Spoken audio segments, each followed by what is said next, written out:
Yeah, let's get back to a story that we covered a few minutes ago. I'm sure you've seen this, Di, but I'd like to get your reaction. But fortunately, even if the courts and the Irish Parliament were to permit this, the British government is standing firm, and rightly so. Today, Downing Street confirmed that we will not accept any deportations from Ireland back into the UK. And let me be clear, I don't think we owe anything to Ireland or the EU in terms of refugee returns. But what this news really presents is a golden opportunity, an opportunity to send all of the illegal migrants in the UK to facilities near the Irish border. If it just so happens that they then end up crossing the border, which, according to the Belfast Agreement, must remain open, and indeed our departure from the European Union agreement, so be it. Well, they want... Thoughts?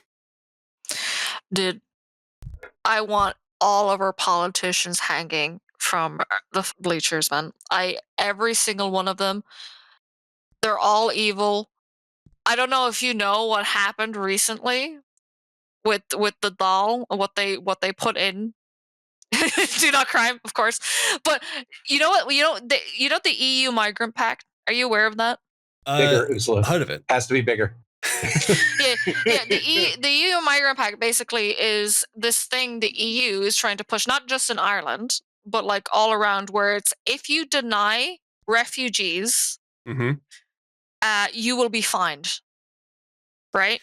Yes, I think Hungary is being fined $1 million a day for refusing refugees. Yeah. You know do you what I think they should here? do, Di?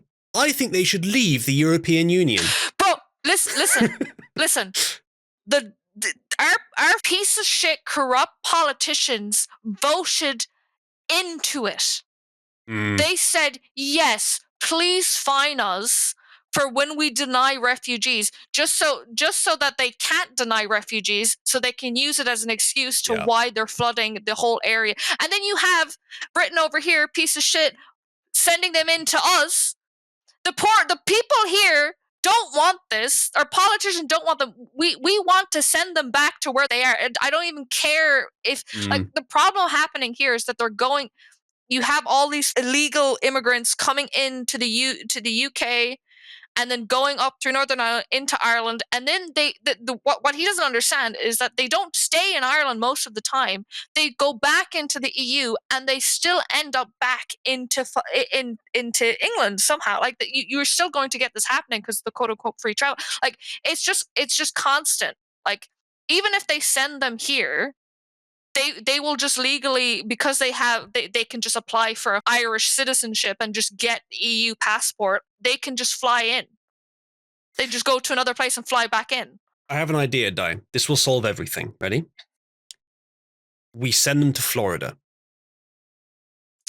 I told you before, I think what should happen is if the ones that are being sent to Ireland, we send them back to France, and then France sends them to England, and then England sends them to Northern Ireland, and then we send it back to France. You know, and hopefully eventually most of them die in the ocean on the way there, you know? Like it just so happens. I think that's what we need to do, guys. At this point. Yeah. Like maybe we have to be the proactive ones to send them into the ocean. Maybe that's what we have to do. As long as there is some process by which they get kicked out of the country and they don't end up getting citizenship, then that's still better than what we're doing now. Bro, these people are coming in here, and our fucking politicians are like, yeah, they can vote in elections. These people that are these criminals can vote. They can be put in positions of power, and you see it now. You have these immigrants literally in police uniforms going around policing the Irish people. It's crazy. Minneapolis is like that. You have the Somali population in Minneapolis is so large. They actually have political rallies in Somali, like with the Somali language, talking about how this is not an American city anymore. This is Somali territory, and they are Somali.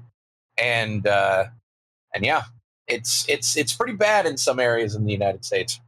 I just can't, like, they're all evil. Like not just our politicians, all of the EU. Just burn it down.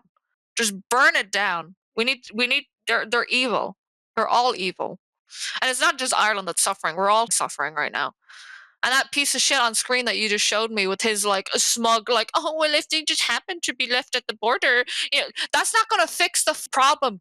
it's not. It's not gonna literally fix the not problem at fixing all. the problem.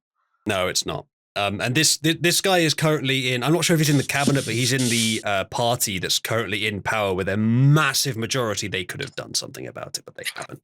So yeah. Yep. Yeah, you know the best thing to do. Let's just start the fight at the border again. Great idea. Let's just go to war again, guys. Let's all just, let's just start World War III now.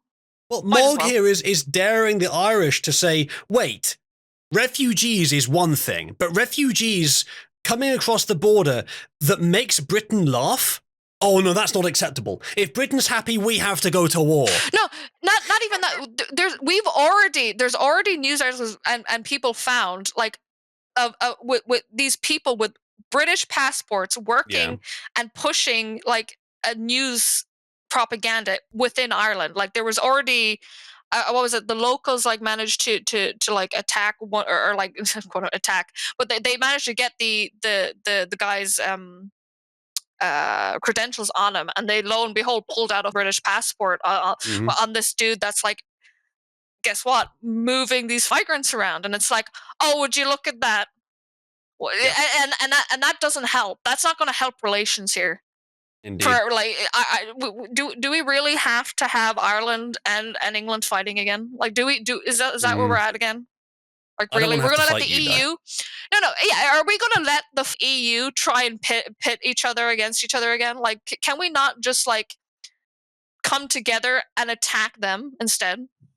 Wouldn't that be better? Well, I hope that we get that die. We may get our way, and things are gradually changing. In fact, we have a story today, which we'll cover very soon, about a positive change in Europe. Possibly a critical one for exactly the problem we're talking about here.